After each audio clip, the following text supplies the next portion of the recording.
This photograph is called the most terrifying picture ever taken in space. A man completely alone, 100 meters from his ship, with nothing but blackness behind him. His name was Bruce McCandless. And here is the strange part. Nothing went wrong that day. He flew back. He lived. But the photographs you are about to see are different. Behind each one of them, somebody died. 21 astronauts and cosmonauts have been killed flying spaceflight missions. Hundreds more died on the ground, getting the machines ready. Some burned, some froze in the dark. 3 of them died in space itself, and their bodies came home without a single mark on them. For decades, some of these deaths were state secrets. Faces were erased from photographs. Files stayed sealed for 30 years. This is the complete story. Every disaster, every cover-up, every warning that was ignored, told through the real photographs that survived. By the end, you will understand why astronauts call their job riding the bullet, and why they keep climbing in anyway. Chapter 1. The First Passenger. Before space killed a single human being, it claimed its first passenger, and she never had a choice about going. Moscow, 1957. A 3-year-old stray dog is picked off the streets. Small, calm, even-tempered. The scientists name her Laika, Barker. Sputnik 1 has just shocked the world, and Khrushchev demands a follow-up spectacular within a month. A month is not enough time to design a capsule that can come back. Everyone involved knows what that means. Sputnik 2 will be a one-way trip. Laika is sent to orbit with no plan and no possibility of return. For decades, the official story said she survived nearly a week in orbit. The truth came out only in 2002. A thermal control failure. The cabin overheated, and Laika died within hours of launch on her 4th orbit, frightened and alone in a machine she could not understand. One of the scientists who trained her, Oleg Gazenko, said decades later, "We did not learn enough from the mission to justify the death of the dog."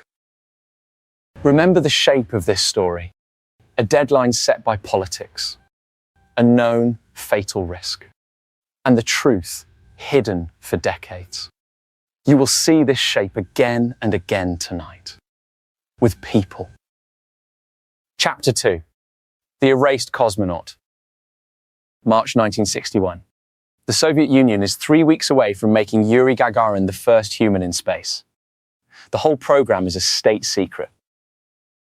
In a Moscow facility, 20 cosmonaut candidates are being tested to destruction.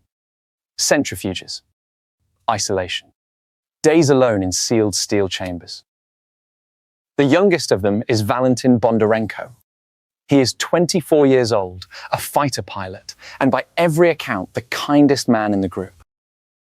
On March 23rd, he is finishing day 10 inside an isolation chamber. A small sealed room, pumped full of pure oxygen at low pressure. Pure oxygen changes the rules of fire. Things that will not burn in normal air ignite instantly. Flames spread like liquid. Bondarenko removes his medical sensors and wipes his skin with an alcohol-soaked cotton pad. Then he tosses the pad aside. It lands on the coil of a hot plate. In pure oxygen, the flash is instantaneous. Within seconds, the entire chamber is on fire. The chamber cannot be opened quickly. The pressure difference seals the door shut. It takes almost half an hour to get him out. When they finally do, Bondarenko is still conscious. He keeps whispering the same words. "It was my fault. It was my fault." Doctors fight for him for hours, but he has burns over almost his entire body. Valentin Bondarenko dies 16 hours later. And then he disappears. The Soviet Union simply erases him. His death is classified. His face is airbrushed out of group photographs. For 25 years, the West does not know he existed. The truth is only published in 1986 during the Soviet policy of openness. Here is what makes this more than a tragedy. A sealed chamber, pure oxygen, a spark, rescuers who cannot open the door in time. 6 years later, the exact same fire will happen again. Not in Moscow, in Florida. And it will kill 3 of America's finest. Some historians believe that if Bondarenko's death had been public, NASA might have seen the danger. The secret may have cost 3 more lives. But before we get to that fire, we need to talk about the machine that killed more astronauts than any rocket ever did. Chapter 3. Death before launch. This is the T-38 Talon, a supersonic training jet. Every NASA astronaut of the 1960s flew one to keep their piloting skills razor sharp. It is small, fast, and unforgiving. And in the space of 16 months, it killed 4 astronauts before they ever reached space. October 1964. Theodore Freeman, one of the newest astronauts, is on approach to Ellington Air Force Base near Houston. A snow goose smashes through his canopy. Fragments of shattered plexiglass are sucked into both engines and they flame out. Freeman does everything right. He steers the dying jet away from the buildings below and ejects at the last possible moment. It is too late. He is too low. His parachute never fully opens. Theodore Freeman becomes the first American astronaut to die. 16 months later, February 1966. Elliot See and Charles Bassett are the prime crew of Gemini 9 flying to St. Louis for training. Their destination is the McDonnell plant, where their own spacecraft is being built. The weather is terrible. Rain, fog, low cloud. See comes in low, loses sight of the runway, and circles for another attempt. His wingtip clips the roof of a building. Not just any building, Building 101. The jet crashes into the very factory where the Gemini 9 capsule is being assembled. See and Bassett die instantly, a few hundred feet from the spacecraft that was supposed to carry them into orbit. Inside the building, workers are injured by falling debris, but the capsule itself is untouched. The backup crew flies the mission. 4 dead astronauts, and not one of them ever left the atmosphere. The lesson was brutal. The most dangerous part of spaceflight is everything around it. NASA absorbed the losses and kept moving. The moon deadline was everything. But the corners being cut were about to catch fire. Literally. Chapter 4. The fire on Pad 34. January 27th, 1967. Cape Kennedy, Florida. 3 men climb into the first Apollo spacecraft for a routine test. The rocket is not even fueled. Gus Grissom, one of the original Mercury astronauts and a favorite to be first on the moon. Ed White, the first American to walk in space. And Roger Chaffee, the rookie. The test is called a plugs-out test. The spacecraft runs on internal power, sealed, as if it were really flying. Nobody considers it dangerous. But the capsule is a mess. Miles of wiring, much of it poorly insulated. Flammable nylon netting everywhere. Velcro on every wall. And it is filled with pure oxygen at higher than sea level pressure. The same silent killer that took Bondarenko, waiting quietly in Florida. Grissom knows the spacecraft has problems. He has already hung a lemon on the simulator in protest. The communications keep failing. His last recorded complaint, minutes before the end, is chilling. How are we going to get to the moon if we can't talk between 2 or 3 buildings? At 6:31 p.m., somewhere under Grissom's seat, are damaged wire arcs. In that atmosphere, it is like striking a match inside a bomb. The first words from the capsule are calm. Fire. I smell fire. 2 seconds later, Chaffee's voice. We've got a fire in the cockpit. In pure oxygen, the fire does not spread. It detonates. Within seconds, the temperature soars past 1,000 degrees. The hull splits open. The last transmission is a scream, cut off after 18 seconds. From first spark to silence, the entire fire lasts less than half a minute. The hatch is the final cruelty. It opens inward, held shut by the cabin pressure, and needs at least 90 seconds to open. They had none. Pad workers fight through smoke and heat to reach them, some fearing the whole rocket will explode. It takes 5 minutes to get the hatch open. Gus Grissom, Ed White, and Roger Chaffee are gone. The autopsy finds they died of asphyxiation from toxic smoke in seconds before the worst of the burns. America is stunned. 3 astronauts dead on the ground in a test nobody thought was dangerous, in a rocket that never left the pad. The investigation is merciless.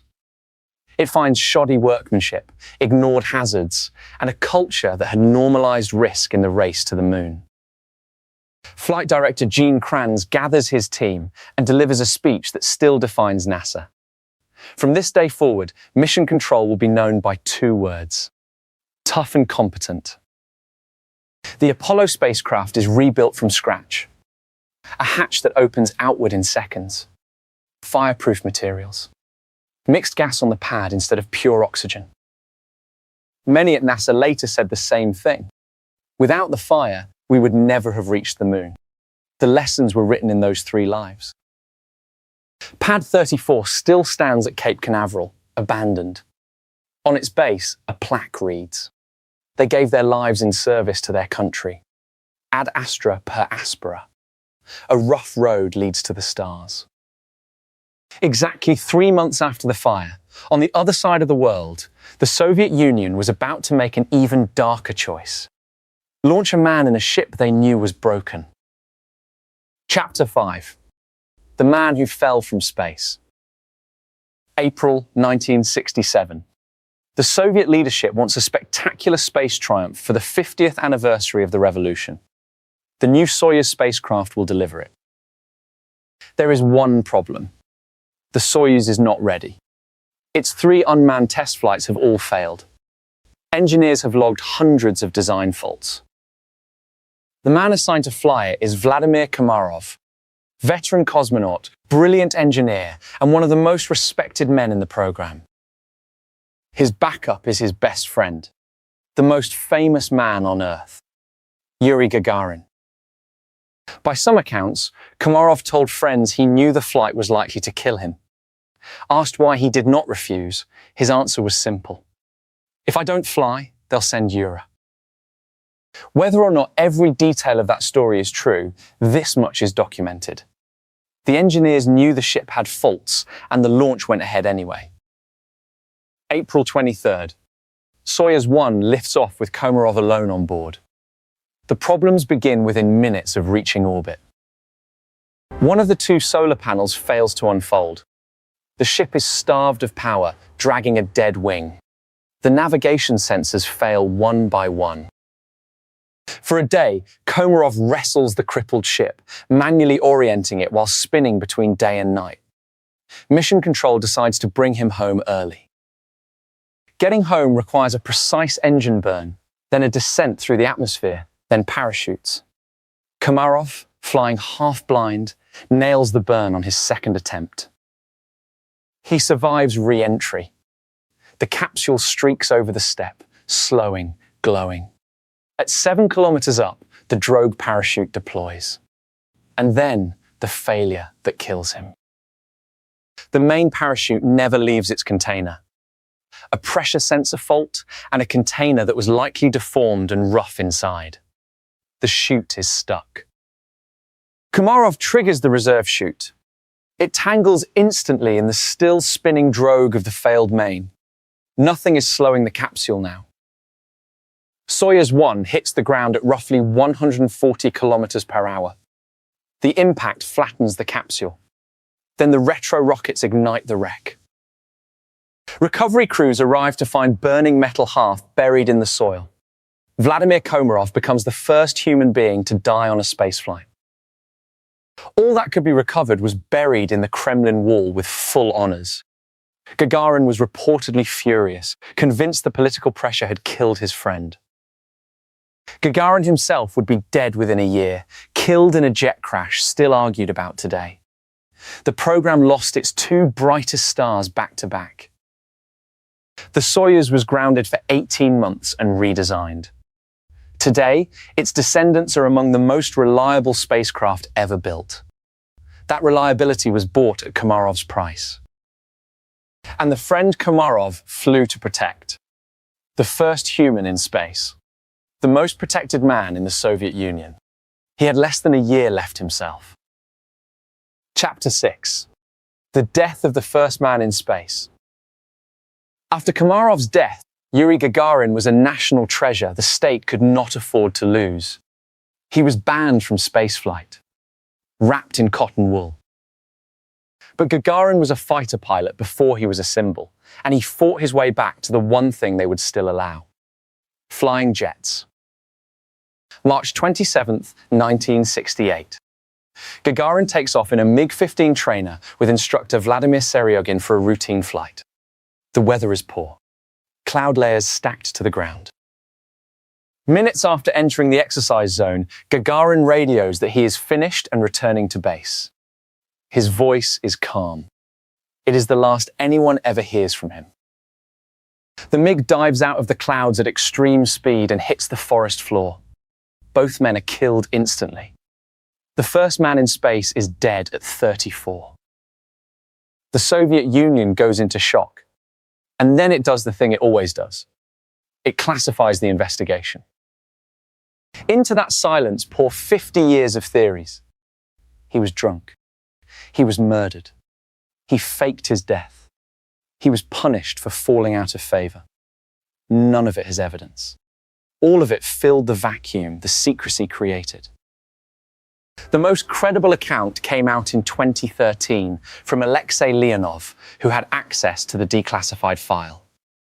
Another aircraft, a supersonic Su-15, was flying in the area, far below its permitted altitude.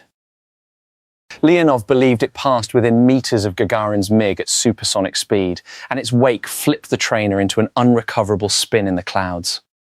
The other pilot was never publicly named. Whatever the final truth, the pattern held even for the most famous man in the country. In the Soviet space program, even Gagarin's death was a secret. His ashes were placed in the Kremlin wall beside his friend Komarov. The two men who had each tried to save the other, together in the same bricks. Meanwhile, in the same deadly years, one more American had died at the edge of space. Not in a capsule, in something far stranger, a rocket with wings. Chapter 7. The plane that flew too high. This is the X-15. Half aircraft, half rocket. Dropped from under the wing of a B-52, it could fly to the edge of space and land like a plane. It still holds the record for the fastest crewed aircraft flight in history. Mach 6.7. Almost 7 times the speed of sound. Its pilots flew so high that several of them earned astronaut wings without ever riding a rocket from a launch pad. Among them, Michael Adams. November 15th, 1967. Adams drops away from the B-52 and lights the engine. He climbs to 81 kilometers. The sky turns black. He is, by American definition, in space. But something is wrong in the cockpit. An electrical disturbance is feeding his instruments bad information. And Adams is suffering from vertigo, a known issue on these flights. At the top of the arc, where the air is too thin for wings to matter, the plane slowly yaws sideways. Adams may believe he is only rolling. The X-15 re-enters the atmosphere at Mach 5, flying sideways. It is like hitting a wall of air. The plane whips into a hypersonic spin. Incredibly, Adams fights it and recovers from the spin.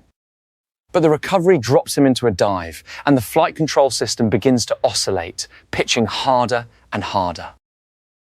The forces climb past anything the airframe can survive. At 18 kilometers, moving at nearly 4,000 kilometers per hour, the X-15 breaks apart. Michael Adams is killed. He is awarded astronaut wings posthumously. the only fatality in 199 flights of the fastest aircraft ever built. The X-15 program quietly ended a year later, but its data shaped everything that came after, including a vehicle we will meet later in this story, the Space Shuttle. 4 years after atoms fell, the Soviet Union achieved something magnificent and then suffered the most haunting disaster in the history of spaceflight. Chapter 8. The only humans to die in space. June 1971. The Soviet Union has just done something extraordinary. 3 cosmonauts are living aboard Salyut-1, the first space station in human history. Georgy Dobrovolsky, the commander. Vladislav Volkov, the flight engineer. Viktor Patsayev, the researcher. For 23 days, they are the most famous men in the Soviet Union. Nightly television broadcasts show them floating, joking, working. A world record for the longest spaceflight. The mission is a total triumph. There is one detail that will matter. The Soyuz ferry is cramped, so the crew does not wear pressure suits. There is no room for them. June 29th. The crew undocks and heads home. Everything is normal. The deorbit burn is perfect. The modules separate on schedule. Except the explosive bolts joining the modules fire all at once, instead of in sequence. The jolt shakes the whole ship. And deep in the hull, a small valve is knocked open. The valve is 16 millimeters across, the size of a coin. It is meant to open near the ground, to equalize the cabin with fresh air. Instead, it opens at 168 kilometers. On the other side of that coin-sized hole, there is nothing. The vacuum of space. The cabin air screams out through the valve. The crew hears the hiss and feels the pressure dropping. They have seconds to find the leak. Patsayev locates it and starts cranking the manual valve shut. It is designed to take almost a minute to close. He has perhaps 15 seconds of useful consciousness. The cabin pressure hits zero in under 2 minutes. In vacuum, the gases in their blood bubble out of solution. All 3 men are gone, quickly and quietly. And here is the haunting part. The spacecraft does not care. The automatic systems fly the entire re-entry perfectly. The parachute opens on time. The soft landing rockets fire. The capsule settles gently onto the Kazakh steppe, right on target. A flawless landing. Recovery helicopters land beside it. The crews knock on the hull, smiling. There is no answer. They open the hatch and find all 3 cosmonauts still strapped in their couches. They look asleep. There is not a mark on them. The rescuers attempt resuscitation for a long time. It is far, far too late. The autopsies find brain hemorrhages and nitrogen bubbles in their blood. The evidence of vacuum. Dobrovolsky, Volkov and Patsayev had been dead since orbit. They remain, to this day, the only human beings who have died in space itself. Above the line. In the black. The Soviet Union gave them a state funeral and then grounded Soyuz for 2 years. When it flew again, every crew wore pressure suits for launch and landing. That rule has never been broken since. It is written, as engineers say, in blood. Every rule in spaceflight is. But the deadliest day in the history of the space race was not a flight at all. It happened on a launch pad 11 years earlier, and it was hidden for 3 decades. Chapter 9. The disaster that never happened. October 1960. Baikonur, Soviet Kazakhstan. On the pad stands the R-16, a new intercontinental ballistic missile, fully loaded with toxic hypergolic fuel. Hypergolic propellants do not need a spark. The fuel and oxidizer explode on contact with each other. The engineers call the stuff devil's venom. The missile is riddled with electrical problems. The safe procedure is obvious. Drain the fuel, fix the faults, start again. That would take days. But Marshal Mitrofan Nedelin, commander of the strategic rocket forces, is under pressure from Moscow to deliver before the anniversary of the revolution. So the order is given: fix the missile on the pad, fueled. And to show his confidence, Nedelin has a chair placed beside the rocket and sits down to watch. Dozens of engineers and soldiers swarm the fully loaded missile. Safety protocols dissolve. At one point, there are more than 100 people on the pad. During testing, a sequencer in the second stage is left in the wrong position. When power is applied, the second stage engine simply starts. Its exhaust torches straight down into the fully loaded first stage beneath it. The tanks rupture. Hundreds of tons of devil's venom meet each other. The fireball consumes the pad in seconds. It is over 3,000 degrees. People closest to the rocket simply cease to exist. Those further away run, but the burning fuel spreads faster than a man can sprint, and the security fence traps them. Automatic cameras film all of it. The officially acknowledged death toll, decades later, was 78. Other credible estimates run past 120. Among the dead, Marshal Nedelin in his chair. It remains the deadliest launch pad disaster in history, and the Soviet response was to make it disappear. The dead were buried quietly, some in a mass grave. Families were told of accidents. Pravda announced that Marshal Nedelin had died in a plane crash. For 29 years, the disaster officially never happened. The Soviet Union only admitted the truth in 1989 when a magazine finally published the story. Think about what that means. The worst disaster of the space age was erased so completely that the world mourned a man who died in a fireball for a plane crash.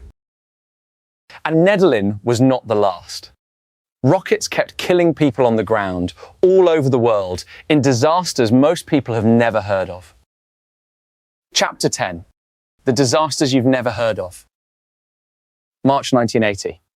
Plesetsk Cosmodrome in the forests of northern Russia. A Vostok rocket is being fueled for a routine satellite launch. Dozens of soldiers are working on the pad. During fueling, the rocket explodes. 300 tons of propellant. 44 men die on the pad, 4 more later of their burns. 48 dead. The Soviet Union does exactly what it did after Nedelin. Silence. The disaster stays secret for 9 years. The investigation quietly blames the soldiers. Only in the 1990s does a new investigation clear the dead. The real cause was a manufacturing change in the fuel filters. The men were innocent all along. February 1996. Xichang, China. A Long March 3B rocket, the most powerful China has ever built, lifts off carrying an American-built satellite. Cameras are rolling. 2 seconds after liftoff, the rocket tips sideways. It flies almost horizontally for 22 seconds, clears the pad, and dives into the hillside village next to the launch center. The explosion levels dozens of buildings. The official toll is 6 dead. Western witnesses who saw the aftermath believe the real number may be far higher. It has never been independently verified. Foreign guests were kept in a bunker, then driven out past the ruins. The footage that leaked out is still some of the most chilling rocket video ever recorded. August 2003. Alcântara, Brazil. The country is days from its dream of becoming a space power with its own satellite launcher, the VLS-1. With 100 people working on and around the pad, one of the 4 boosters ignites by itself. There is no warning at all. The rocket and tower are destroyed in seconds. 21 people die, most of them senior engineers and technicians. A generation of Brazilian rocket expertise gone in one afternoon. Brazil's satellite launcher program never recovered. To this day, the country has not orbited a satellite on its own rocket. Add them up. The people who died making spaceflight possible without ever wearing a spacesuit. They outnumber the astronauts many times over. History barely remembers their names. But there is one group of space deaths stranger than all of these. Deaths that may never have happened at all. Chapter 11, The Lost Cosmonauts. Turin, Italy, the late 1950s. Two teenage brothers, Achille and Giovanni Giudica Cordiglia, build a homemade radio listening station in an old German bunker. They are good, astonishingly good. They intercept Sputnik's beeps. The heartbeat of the dog Laika signals the Soviets never meant anyone to hear. And then they claim they start hearing something else. Human voices, in Russian, from space, on missions that officially do not exist. A garbled SOS, fading away as if drifting into deep space. Labored breathing and a failing heartbeat. And in May 1961, the one that made them famous. A woman's voice, distressed, saying in Russian that she can see flames, asking, "Am I going to crash?" Then silence. If real, a female cosmonaut died 2 years before the first one flew. The theory spread across the world that Gagarin was not the first, just the first to survive. That the Soviet Union simply erased the failures. And you can see why people believed it. This very video is full of things the Soviet Union really did erase. Bondarenko, Nedelin, Plesetsk. The pattern was real. But here is what the evidence actually says. When historians and audio analysts examine the recordings, the details fall apart. The Russian in the tapes contains errors no trained Soviet pilot would make. Cosmonauts followed strict radio procedure. The transmissions follow none of it. The orbits do not work either. Several signals could not physically have come from a spacecraft passing over Italy at the claimed times. And when Soviet archives finally opened in the 1990s, researchers who documented every real cover-up in this video found no trace of any dead cosmonaut before Gagarin. The secret rosters are accounted for. The Lost Cosmonauts are almost certainly a myth. But the myth survived for one very good reason. The truth beside it was worse than the fiction. You did not need phantom cosmonauts. The real ones, the ones with names and graves, were being erased in broad daylight. Now we come to the two disasters everyone remembers, because these were not hidden. They happened on live television, in front of the whole world, and children were watching. Chapter 12, 73 seconds. January 28th, 1986. Cape Canaveral is freezing. Icicles hang from the launch tower. The Space Shuttle Challenger stands ready for its 10th flight. On board are 7 crew. Among them, Krista McAuliffe, a high school teacher from New Hampshire, chosen from 11,000 applicants to be the first teacher in space.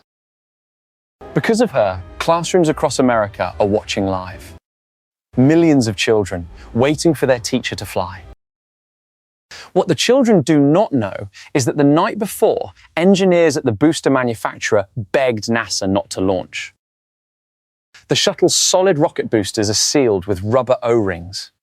In cold weather, the rubber stiffens and seals slowly. It has never been tested this cold. Engineer Bob Eberling tells his wife that night, it's going to blow up. His colleague Roger Boisagoli has been warning about the O-rings for months in writing. Managers overrule them. The launch has already been delayed. The pressure to fly is enormous. The overnight temperature falls far below any previous launch. At liftoff, a camera catches what no one sees in real time. Puffs of black smoke from the right booster's lowest joint. The O-rings have failed at ignition. By pure chance, molten fuel byproduct temporarily plugs the leak. For almost a minute, Challenger flies normally. The crew feels nothing wrong. Then Challenger flies into the strongest wind shear ever recorded on a shuttle flight. The stack flexes. The fragile plug shatters loose. A jet of flame cuts sideways out of the booster like a blowtorch, straight onto the giant external fuel tank. 73 seconds after liftoff, the tank collapses and the vehicle is torn apart at twice the speed of sound in a fireball broadcast into classrooms across the country. The last words on the crew recorder come from pilot Michael Smith. Here is what most people do not know. Challenger did not explode like a bomb. The crew cabin tore free of the fireball, intact. It continued upward for another 5 kilometers before arsing over into a 2.5-minute fall to the ocean. Investigators later found that at least some of the crew's emergency air packs had been manually activated. Somebody was alive and working the problem on the way down. The cabin hit the Atlantic at over 300 kilometers per hour. No one could have survived the impact. All 7 were lost. The investigation that followed exposed everything. The years of O-ring warnings. The memos. The meeting where engineers were told to take off their engineering hats and put on management hats. Physicist Richard Feynman ended the argument on live television by dropping a piece of O-ring rubber into a glass of ice water and showing it lost its resilience. His written conclusion is the most quoted sentence in engineering ethics. For a successful technology, reality must take precedence over public relations, for nature cannot be fooled. The shuttle was grounded for almost 3 years. NASA promised the culture had changed. 17 years later, the same culture killed 7 more people. Chapter 13. 16 days, 1 hole. January 16th, 2003. Space Shuttle Columbia, the oldest orbiter in the fleet, lifts off on a 16-day science mission. Flight STS-107. 82 seconds in, a piece of insulating foam the size of a briefcase breaks off the external tank and strikes the left wing at hundreds of kilometers per hour. Foam had been falling off tanks for years. It had never destroyed a shuttle, so it had been reclassified from a safety hazard to a maintenance issue. That is a pattern with a name: normalization of deviance. When you get away with something dangerous long enough, it stops feeling dangerous. Challenger, all over again. Engineers who reviewed the launch film were alarmed and requested spy satellite images of the wing. Managers turned the requests down 3 times. The crew was told about the strike in an email that reassured them it was nothing to worry about. There is, quote, absolutely no concern for entry. In truth, the foam had punched a hole in the wing's carbon leading edge. A hole the size of a dinner plate in the one place that takes the most heat coming home. For 16 days, Columbia orbited with a mortal wound no one could see. The crew ran their experiments. They called their families. They took photographs of the Earth. February 1st. Columbia begins re-entry over the Pacific, heading for Florida. Plasma at over 1,500 degrees streams over the wings and into the hole. Inside the left wing, the superheated gas melts the aluminum skeleton, strut by strut. Sensors begin dropping offline, one by one. In mission control, a controller notices. Over Texas, at Mach 18, the wing fails. Columbia tumbles and breaks apart in a shower of fire that thousands of people see and film from the ground. The last transmission from Commander Rick Husband is cut off mid-word. Roger, all 7 crew are lost.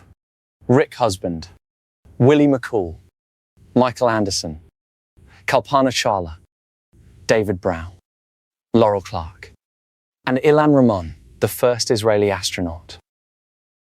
Kalpana Chawla had grown up in a small town in Haryana, India, dreaming of flight. She remains a national hero to hundreds of millions of people. Debris rained over 2,000 locations across Texas and Louisiana. 25,000 people walked the fields for months, recovering the shuttle piece by piece. The investigation board did not mince words. NASA's culture, it wrote, had as much to do with this accident as the foam. The echo of 1986 was deafening. The most chilling part of the report is a study NASA ran afterward. Could the crew have been saved if everyone had acted on day 2? The answer was a desperate maybe. Shuttle Atlantis could conceivably have been rushed to launch for a rescue. It would have been the riskiest mission ever flown, but it existed. Nobody tried because nobody looked, because nobody in charge believed there was a problem. 7 people died of institutional certainty. Columbia ended the shuttle era. The fleet flew again to finish the space station, then retired in 2011. 14 of the 17 American spaceflight deaths happened on the shuttle. Those are the catastrophes. But space has also come within seconds of killing many more. And the survival stories are almost as terrifying as the losses. Chapter 14. The Near Misses. March 1965. Alexei Leonov floats out of Voskhod 2 and becomes the first human to walk in space. 12 minutes of glory. Then he tries to come back inside. In vacuum, his suit has ballooned like a football. His fingers have pulled out of his gloves. He physically cannot fit back through the airlock. Leonov does the unthinkable. He opens a valve and bleeds air out of his own suit, risking the bends until it deflates enough to squeeze inside. He barely makes it. Then the capsule's automatic re-entry fails. The crew lands 400 kilometers off course in the Ural forest and spends 2 nights in deep snow surrounded by wolves and bears. 1 year later, March 1966. Gemini 8, with Neil Armstrong in command, docks with an uncrewed target vehicle. Minutes later, the joined spacecraft begin to spin. A thruster is stuck firing. After undocking, the spin accelerates to 1 full revolution per second. The astronaut's vision starts to blur. Blackout is seconds away. On the edge of consciousness, Armstrong kills the main thrusters and regains control using the re-entry system alone. 3 years later, the same calm would land him on the moon. April 1970. Apollo 13, 205,000 miles from Earth. A damaged oxygen tank explodes and the words become legend. Houston, we've had a problem. The explosion guts the service module. Oxygen venting into space, power dying, the moon landing gone. 3 men in a dying ship, 250,000 miles from home. They survive by moving into the lunar lander and using it as a lifeboat, looping around the moon in freezing darkness while the world holds its breath. When the carbon dioxide starts to poison them, Mission Control invents a filter adapter out of plastic bags, cardboard and tape, and reads the instructions up by voice. Apollo 13 splashes down safely with all 3 crew. NASA calls it the successful failure. It remains the greatest rescue in the history of spaceflight. And if you think the danger belongs to history, meet Luca Parmitano. July 2013.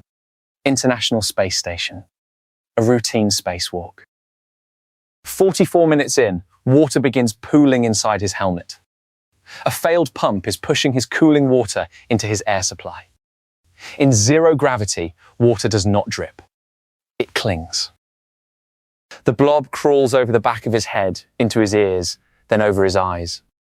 Then it starts creeping toward his nose. He is beginning to drown. In space.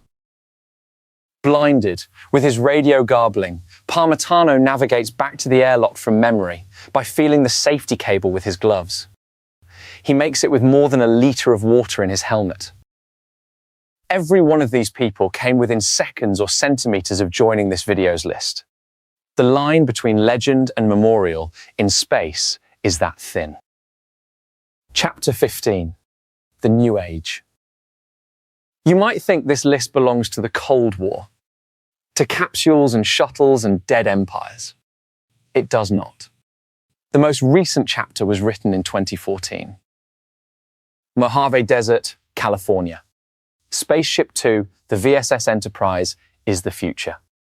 A privately built rocket plane designed to carry tourists to the edge of space. In the cockpit, 2 test pilots. Peter Siebold in command. Michael Alsbury, flying as co-pilot, one of the most experienced engineers on the program. It is his 9th flight on the ship. The carrier aircraft releases them at 14 kilometers. The rocket motor lights. SpaceShipTwo accelerates through the speed of sound, climbing hard. Everything is nominal. SpaceShipTwo has a unique re-entry system called the feather. The twin tails fold upward to slow the ship like a shuttlecock. It is only ever supposed to unlock high above the atmosphere. 11 seconds after ignition, at Mach 0.92, Olsbury unlocks the feather early. The checklist says Mach 1.4. No one will ever know exactly why. At that speed, in thick air, the aerodynamic loads slam the unlocked tails upward on their own. No one commands it. The ship pitches violently and tears itself apart in about a second. Michael Olsbury is killed instantly.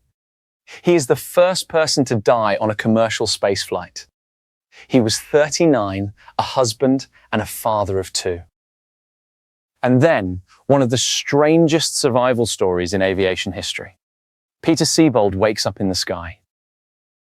The breakup has thrown him clear, still strapped to his seat, unconscious, at over 15 kilometers, where there is barely any oxygen. He is not wearing a pressure suit. Somewhere in the fall he comes to, unbuckles from the seat, and his parachute deploys automatically. He hits the desert alive. Broken, but alive. The investigation found the deeper cause was not one pilot's hand. The system had no guard against a single human error made under crushing workload. One switch, thrown 4 seconds early, could destroy the ship. So it did. Sound familiar? A known weakness. A schedule. A single point of failure. The new space age inherited the old one's disease on its very first fatal flight. As private crews multiply and moon programs return, the lesson of this entire hour is about to be tested again at a scale spaceflight has never seen. Chapter 15. What the photographs mean. 21 people killed flying missions. Hundreds more on launch pads and in training. Every one of them knew the risk and strapped in anyway. And here is the pattern this hour has shown you. Almost none of them were killed by space. They were killed by decisions. A hatch that opened the wrong way. A launch approved against the engineers. A warning reclassified as paperwork. A schedule that mattered more than a life. The vacuum is not malicious. It is just utterly indifferent. As Feynman said, nature cannot be fooled. It only forgives you when you respect it. Every rule that keeps today's astronauts alive is written in the blood of the people in these photographs.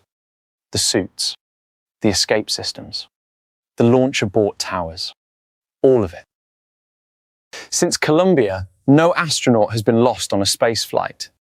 23 years and counting. That streak is their monument. Look one last time at Bruce McCandless, alone in the black. The most terrifying photo ever taken.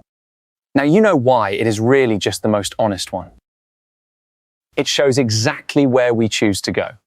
A place with no air, no warmth, no mercy, and no second chances. And it shows that we go anyway. Because the people in this video did not die telling us to stop. Every one of them, to the last, was trying to go further. If this story moved you, the next one is already waiting. The scariest places in the known universe. And if you want more stories like this every week, subscribe to MindWired. If any of this messed with your head a little, well, that's exactly the point. And it only happens because people like you keep showing up. And hit subscribe right now for it. It costs you nothing, and it's the entire reason MindWired keeps making videos like this. Subscribe.